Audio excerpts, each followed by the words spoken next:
India's Prime Minister Narendra Modi addressed Viksit Bharat, Viksit Northeast program in Itanagar and in northeastern state of Arunachal Pradesh today.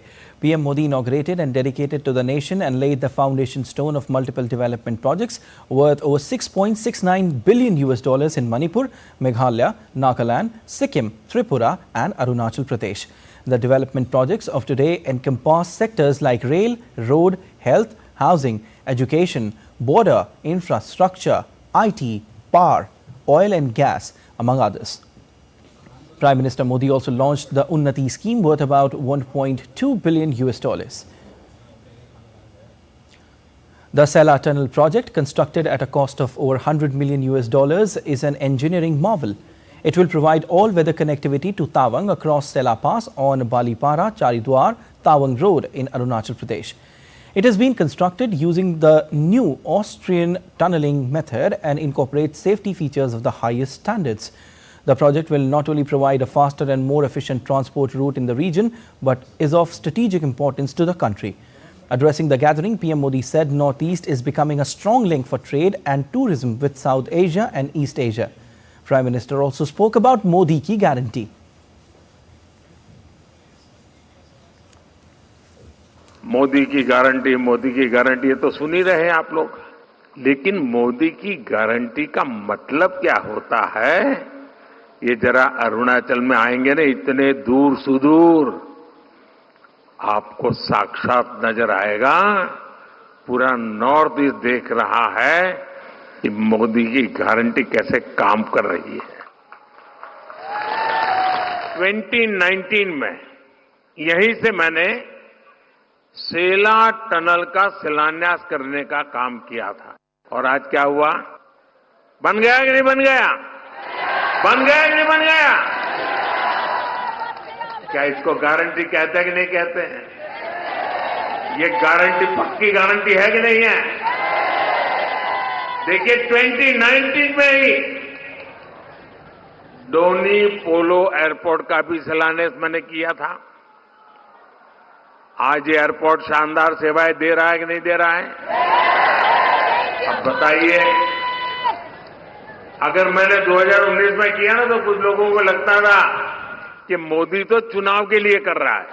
समय कोई भी हो, वर्ष कोई भी हो, महीना कोई भी हो, मेरा काम सिर्फ और सिर्फ देशवासियों के लिए होता है, जनता जनार्दन के लिए होता है, आपके लिए होता है।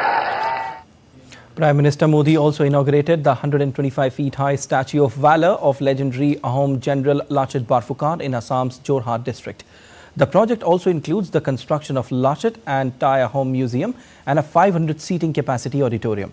PM Modi also inaugurated and laid foundation stones of both central and state projects worth over $2.1 billion from Jorhat. Lachit Borphukan was the famous general of the Royal Army of Ahom Kingdom of Assam who defeated the Mughals. The project is an effort to celebrate the valor of Lachit Borphukan and enhance awareness about him. It will also boost tourism and lead to generation of employment opportunities in the region. In Jorhat, Prime Minister Modi also inaugurated and laid the foundation stone of projects worth over $2.1 billion in Assam. The projects cater to health, oil and gas, rail and housing.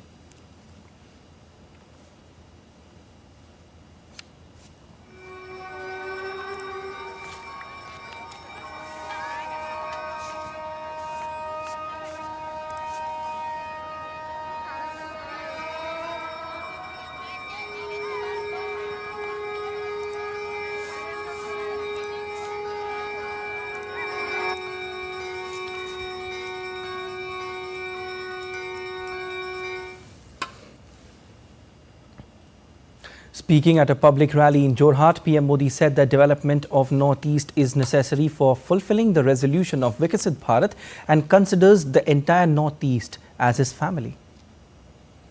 Congress के लंबे शासनकाल में north east को दशकों तक सरकार की उपेक्षा सहनी पड़ी है। विकास की कई परियोजनाओं का शिलान्यास करके फोटो खिंचवा ली, लोगों को गुमराह कर दिया और फिर भाग गए, हाथ खींच लिए। लेकिन मोदी पूरे नॉर्थ ईस्ट को अपना परिवार मानता है, इसलिए हमने उन प्रोजेक्ट्स को भी पूरा करने पर फोकस किया जिन्हें वर्षों से लटकाया जा रहा था, कागज पर लिख करके छोड़ दिया गया था। भाजपा सरकार ने सराय घाट पर दूसरे ब्रिज, ढोला सदिया ब्रिज और बोगी बिल ब्रिज का काम पूरा कर उन्हें देश की सेवा में समर्पित किया।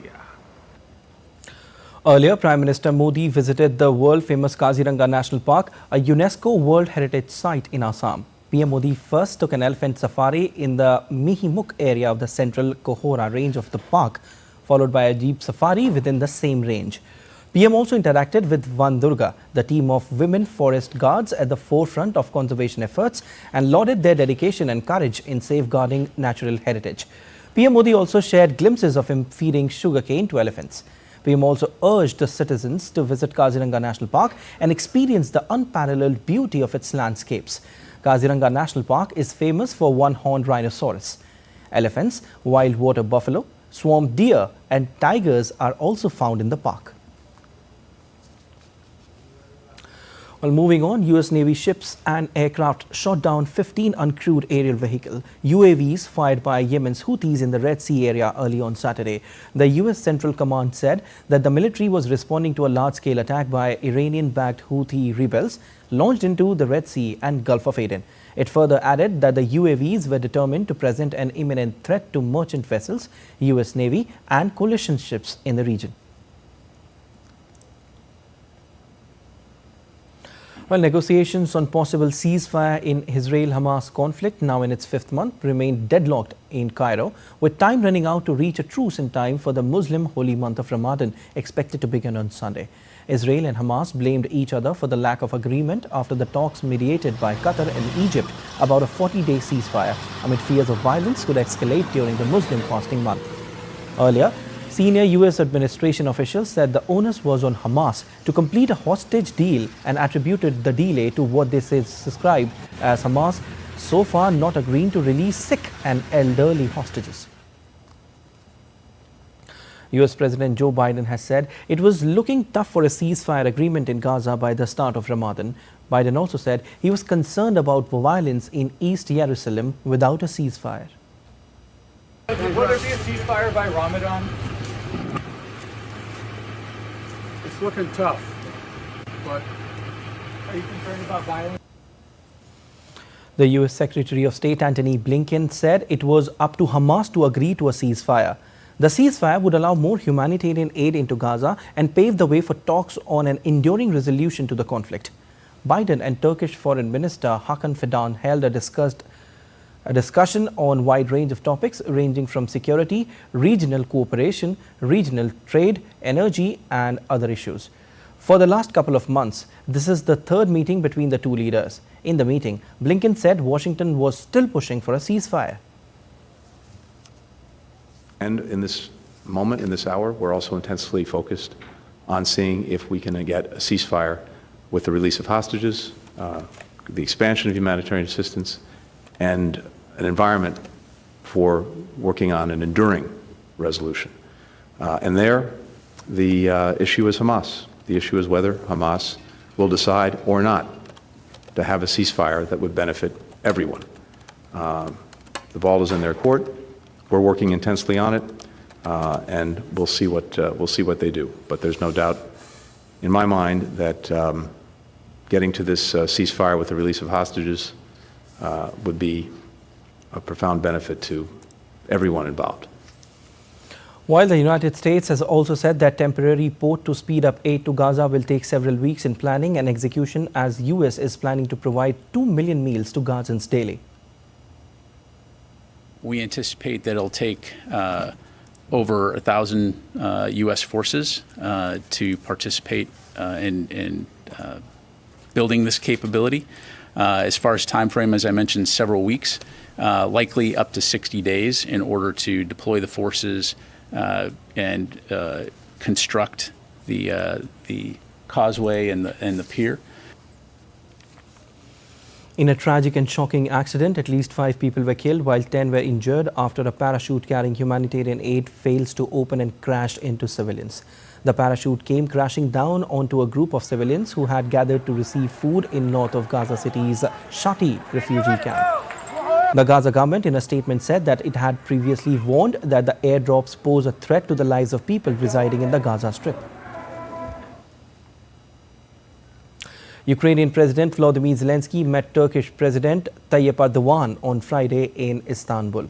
Erdogan hosted Zelensky for talks on course of the Ukraine-Russia conflict, the defunct Black Sea grain deal and increased defense industry cooperation. They also discussed bilateral defense industry cooperation and the release of Ukrainian prisoners of war held by Moscow. Turkey is expected to emphasize its continued strong support for Ukraine's territorial integrity, sovereignty and independence during the visit.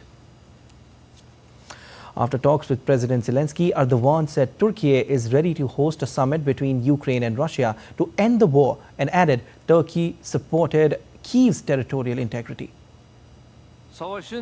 Since the beginning, we are giving our utmost contribution for the war to end on the basis of negotiations. We are ready to host a peace summit that Russia will attend to. If a will to achieve an agreement between two parties, we are ready to show our support as we have showed it before.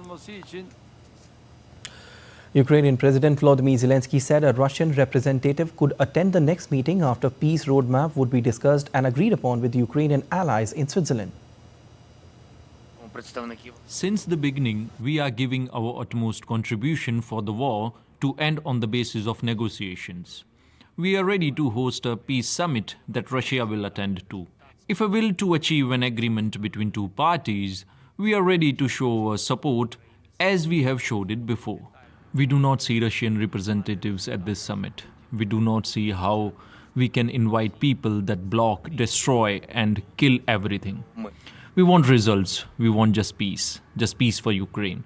So first, civilized countries of the world will develop a detailed plan, achieve a result, and then involve representatives from Russia, those who are ready for just peace. Ukrainian President Volodymyr Zelensky also inspected two warships constructed for country's Navy forces during his visit to Istanbul on Friday. Two corvettes, Ivan Vyovsky and Ivan Mazepa, are being constructed in partnership with Turkey. NATO member Turkey shares a maritime border with Ukraine and Russia in the Black Sea and has focused on maintaining good ties with both amid the war. It has provided military support for Kyiv while opposing the sanctions imposed on Russia.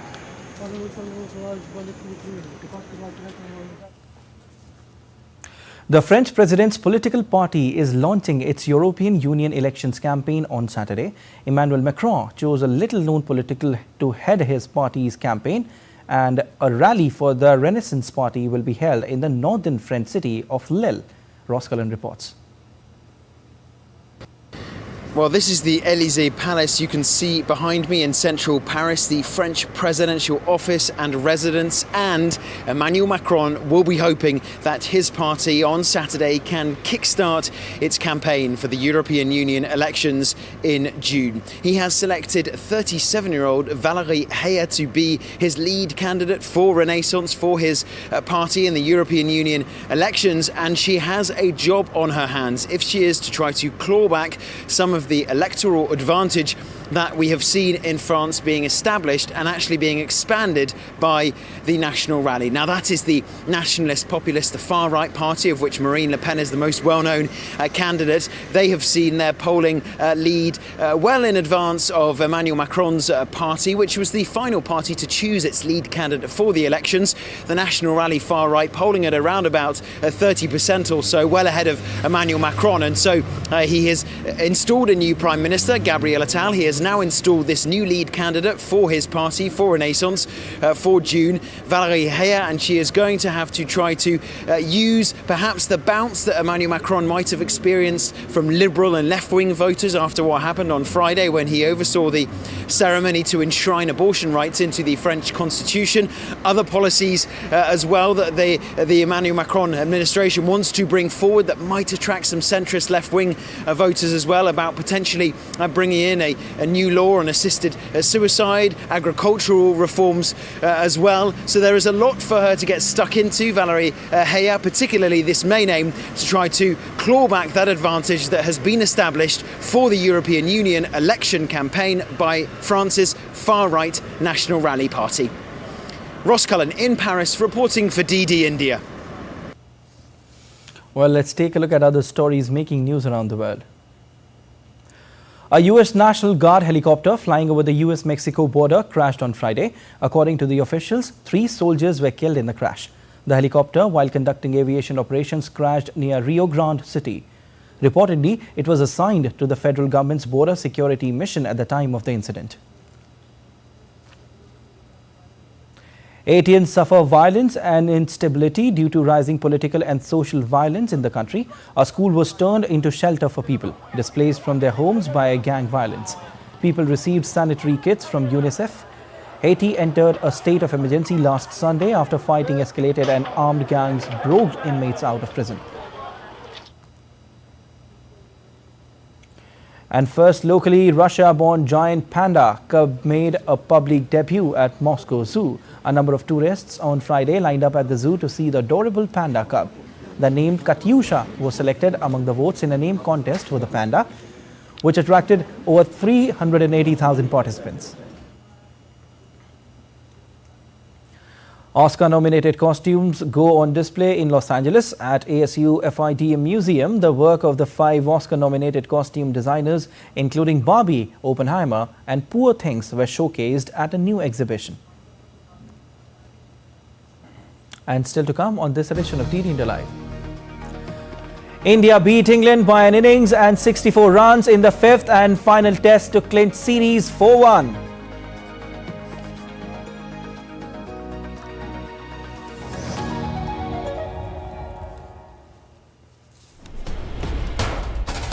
Wherever news breaks, whatever it takes. Connecting corners, cutting across continents. Stories that matter from across the globe. Accurate, authentic journalism that serves you right. From politics to glamour, from sports to world affairs, with a fusion of aesthetics and substance. Introducing news in a new avatar. Experience the world through a new lens. Stay tuned to DD India for an exciting journey beyond borders.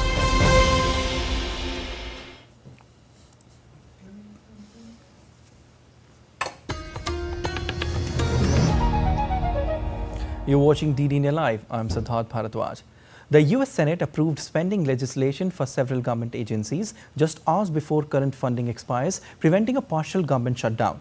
The Senate approved a $467.5 billion spending package, which will fund agriculture, transportation, housing, energy, veterans and other programs through the end of fiscal year on September 30th. The package now heads to US President Joe Biden to sign into law.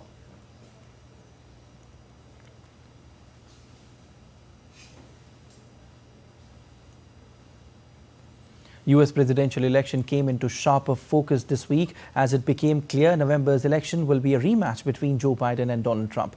Both men laid out their vision for a second term while attacking the other for ruining the country. Nick Harper reports from Washington. This week was one of the pivotal weeks in the US election calendar. Since the middle of January, states have been picking which candidate they want leading the Democratic and Republican parties in November's presidential election. And this week, Super Tuesday saw the greatest number of states so far, 15 in total, vote in a single day. For the Democrats, Joe Biden won them convincingly, while for the Republicans it was Donald Trump. Former UN Ambassador Nikki Haley did manage a surprise win in Vermont, but it was only her second primary victory so far and not enough to give her a chance of mounting a serious challenge against her Republican rival. Haley faced facts and the day after Super Tuesday announced that she was suspending her campaign, clearing the path for Trump to become the Republican Party nominee. It means it'll be a rematch of the 2020 election, with Trump facing off against incumbent President Joe Biden. With that clear, Biden used much of his State of the Union speech on Thursday to lay out his plans for a second term in office, starkly contrasting them with what another 4 years of Trump could look like. He accused the former president of bowing down to Russia and heavily criticised him for the attack on the US Capitol on January the 6th, 2021. Trump, in return, on social media, accused Biden of lying like crazy to try and escape accountability. Also this week, the US Supreme Court sided with the former president, saying states did not have the power to exclude him from voting ballots. America's highest court took up the case after Colorado ruled Trump's name should not appear, arguing his actions surrounding the January 6th attack amounted to insurrection, which disqualified him from running for re-election. Meanwhile, on Friday, Trump tightened his grip on the Republican National Committee, as a leadership vote in Houston, Texas, showed that the party voted in his daughter-in-law, Lara Trump, for the position of co-chair. There's a suggestion that Trump will now try and get the party to pay his mounting legal fees in the coming months. Nick Harper in Washington, reporting for DD India. Former Maldives President Mohammed Nasheed slammed the action of President Mohamed Muizzu's government and said that the people of Maldives want Indian people to come there on holidays. Nasheed, currently in India, conveyed apologies on behalf of the Maldivian people. It has impacted a lot. And, I am actually here in India. I'm very worried about this. I want to say the people of the Maldives are sorry. We are sorry that this has happened. Indian people, we want Indian people to come on their holidays to the Maldives, and there will not be any effect on any change in our hospitality. So it's very unfortunate that our kind of more activist-minded government officials, low-level government officials, decided to articulate in this manner. Then I am also encouraged that the president has now removed them from government. So I think these matters must be ironed out, and we must revert back, change course, and go back to our usual relationship. The International Monetary Fund has refused to interfere in Pakistan's domestic policies after Imran Khan-founded Pakistan Tehreek-e-Insaf demanded it review the country's February 8 polls before sanctioning any new economic package, according to media reports. However, the IMF has encouraged Islamabad to hold fair resolution of all electoral disputes. This comes after incarcerated former PM Imran Khan penned a letter to the IMF urging the global lender to give the poll results a thorough once-over before cutting any new checks for Islamabad. Khan warned that without substantial investment in the country, the burden of loans would continue to rise, underscoring the need for political stability. An artificial intelligence company, OpenAI's chief executive Sam Altman will join ChatGPT makers board along with 3 new directors just months after getting fired and rehired by the company. An investigation into the dismissal of Altman, led by a new law firm, found that a breakdown in trust between the board and Altman led to his firing. As investigators have concluded, the firm also said that the move was not the result of concerns related to finances or product safety. Altman's ouster shook the industry as various tech leaders like Microsoft voiced their support for him. And in sports, India beat England by an innings and 64 runs in the final test to win the 5-match series 4-1 in Dharamshala on Saturday. Having conceded a lead of 259, England were all out for 195 in their second innings on day 3 of the contest, with Joe Root top scoring for them with 84. Earlier, centuries by Shubman Gill and Rohit Sharma helped India to score 477 and take a lead by 259 runs against England in the 5th test in Dharamshala. Meanwhile, England pacer James Anderson becomes first ever fast bowler to claim 700 test wickets. And two-time Olympic medalist PV Sindhu advanced to the women's singles quarterfinals of French Open Badminton Championship on Thursday, beating USA's Biyun Zhang 13-21, 21-10, 21-14 in the second round. For the second match in a row, the 28-year-old made an astounding comeback in the game, securing victory in the second round of BWF Super 750 event. Sindhu, playing her first BWF Tour event since returning from a knee injury, will take on second seed Qin Yufei of China in the women's quarterfinal on Friday. All right, that's all for this edition of DD India Live, but let us know your thoughts on the news of the day. You can connect with us on Facebook, X formerly known as Twitter, and Instagram. We'll be back with more news as it breaks here on DD India. I'm Siddharth Bharadwaj from all of us here in Delhi. Thanks for watching DD India Live.